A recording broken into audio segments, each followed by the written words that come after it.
Hi friends, HSC physical സയൻസിലെ particle dynamics എന്ന ടോപ്പിക്കിലെ 4ാമത്തെ ക്ലാസ്സാണ് നമ്മളിന്ന് എടുക്കുന്നത്.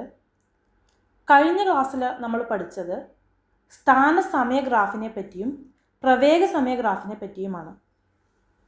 ഇന്നത്തെ ക്ലാസ്സിൽ നമ്മൾ പഠിക്കാൻ പോകുന്നത് ചലന സമവാക്യങ്ങളും അവയുമായി ബന്ധപ്പെട്ട കുറച്ച് പ്രോബ്ലംസുമാണ്. നമുക്കറിയാം 3 ചലന സമവാക്യങ്ങളാണ് ഉള്ളത്. അതിൽ ഒന്നാമത്തെ ചലന സമവാക്യമാണ് V = U + AT എന്ന് പറയുന്നത്.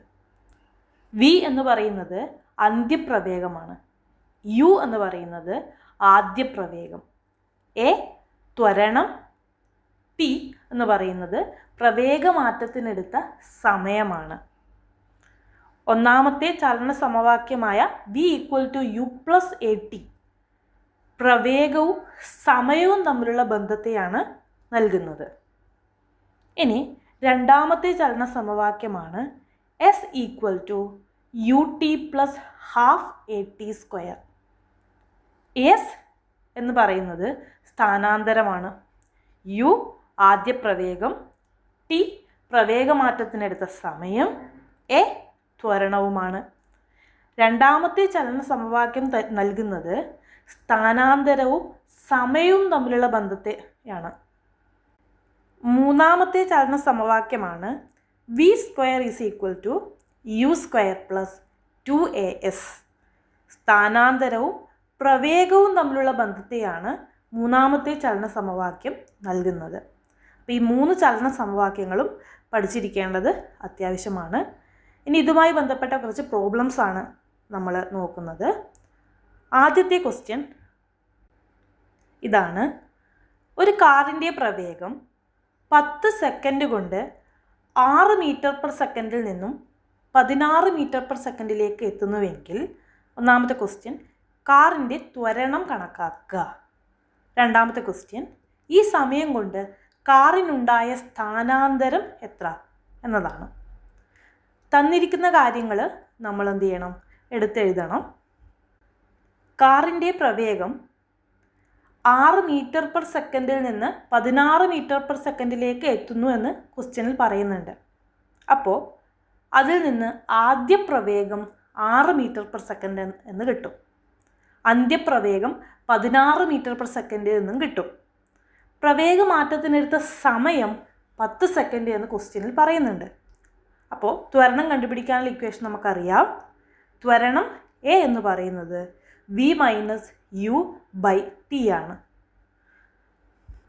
വിയുടെയും യുയുടെയും ടിയുടെയും വാല്യൂ ഇക്വേഷനിൽ സബ്സ്റ്റിറ്റ്യൂട്ട് ചെയ്താൽ നമുക്ക് ത്വരണം കിട്ടും. ത്വരണം എന്നത് 1 മീറ്റർ/സെക്കൻഡ്² ആണ് എന്ന് കിട്ടും. രണ്ടാമത്തെ ക്വസ്റ്റ്യൻ കാറിനുണ്ടായ സ്ഥാനാന്തരം കണ്ടുപിടിക്കുക എന്നുള്ളതാണ്. സ്ഥാനാന്തരവുമായി ബന്ധപ്പെട്ട ചലന സമവാക്യം ഏതാണ്? രണ്ടാം ചലന സമവാക്യമാണല്ലേ. എന്താണ് രണ്ടാം ചലന സമവാക്യം? S = UT + ½AT². യുയുടെയും വിയുടെയും T, A എല്ലാ വാല്യൂവും നമുക്ക് എന്ത് ക്വസ്റ്റ്യനിൽ തന്നിട്ടുണ്ട്. അപ്പോൾ നമുക്ക് എന്ത് കണ്ടുപിടിക്കാം? സ്ഥാനാന്തരം കണ്ടുപിടിക്കാം. ഉപയോഗിക്കേണ്ട ചലന സമവാക്യം S = UT + ½ എന്നുള്ളതാണ്. നമുക്ക് ലഭിക്കുന്ന ഉത്തരം സ്ഥാനാന്തരം 110 മീറ്റർ എന്നാണ്. അടുത്ത ക്വസ്റ്റ്യൻ: റെയിൽവേ സ്റ്റേഷനിൽ നിന്ന് പുറപ്പെട്ട ഒരു ട്രെയിനിൻ്റെ പ്രവേഗം 10 മിനിറ്റ് കൊണ്ട് 90 km/h ആയി എങ്കിൽ ട്രെയിനിൻ്റെ ത്വരണം കണക്കാക്കുക എന്നതാണ്. ട്രെയിനിൻ്റെ ത്വരണമാണ് കണ്ടുപിടിക്കേണ്ടത്. ത്വരണം കണ്ടെത്താനുള്ള സമവാക്യം നമുക്കറിയാം. A = V - U/T ആണ്. V അന്ത്യപ്രവേഗമാണ്. അന്ത്യപ്രവേഗം ക്വസ്റ്റ്യനിൽ തന്നിട്ടുണ്ട് 90 km/h. U ആദ്യപ്രവേഗമാണ്. ആദ്യപ്രവേഗവും ക്വസ്റ്റ്യനിലുണ്ട്. റെയിൽവേ സ്റ്റേഷനിൽ നിന്ന് പുറപ്പെടുന്ന ഒരു ട്രെയിൻ എന്നാണ് പറയുന്നത്. ആ ട്രെയിനിൻ്റെ ആദ്യപ്രവേഗം 0 ആയിരിക്കും. പ്രവേഗമാറ്റത്തിനെടുത്ത സമയം തന്നിട്ടുണ്ട് 10 മിനിറ്റ് എന്നാണ്. ഇവിടെ ശ്രദ്ധിക്കേണ്ട ഒരു കാര്യം, സമയം തന്നിരിക്കുന്നത് മിനിറ്റിലും പ്രവേഗം തന്നിരിക്കുന്നത് km/hയിലുമാണ്. ഇവയെ ബേസിക് യൂണിറ്റിലേക്ക് കൺവേർട്ട് ചെയ്യേണ്ടതുണ്ട്. നമുക്കറിയാം 1 മിനിറ്റ് എന്നുള്ളത് 60 സെക്കൻഡാണ്. അപ്പോൾ 10 മിനിറ്റ് എന്നുള്ളത് 600 സെക്കൻഡ് ആണെന്ന് നമുക്ക് അറിയാം. ഇനി km/hയിൽ കൊടുത്തിരിക്കുന്ന പ്രവേഗത്തെ m/s മാറ്റേണ്ടതുണ്ട്.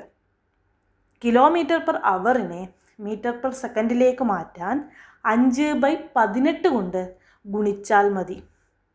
ഇപ്പോൾ 90 km/hനെ 5/18 കൊണ്ട് ഗുണിച്ചാൽ നമുക്കതിൻ്റെ m/s പ്രവേഗം ലഭിക്കും. എല്ലാ വാല്യൂസും ഇക്വേഷൻ സബ്സ്റ്റിറ്റ്യൂട്ട് ചെയ്താൽ നമുക്ക് കിട്ടും. ത്വരണം എ എന്ന് പറയുന്നത് 1/24 m/s² ആണ് എന്നുള്ളത്. ഈ 2 പ്രോബ്ലംസും നിങ്ങൾക്ക് മനസ്സിലായി എന്ന് വിചാരിക്കുന്നു. കൂടുതൽ പ്രോബ്ലംസ് നമുക്ക് അടുത്ത ക്ലാസ്സിൽ ചെയ്യാം. ക്ലാസ്സുകൾ ഇഷ്ടപ്പെടുന്നുണ്ടെങ്കിൽ ലൈക്ക് ചെയ്യുക. അതുപോലെ തന്നെ കൂടുതൽ ക്ലാസ്സുകൾക്കായി ചാനൽ സബ്സ്ക്രൈബ് ചെയ്യുക.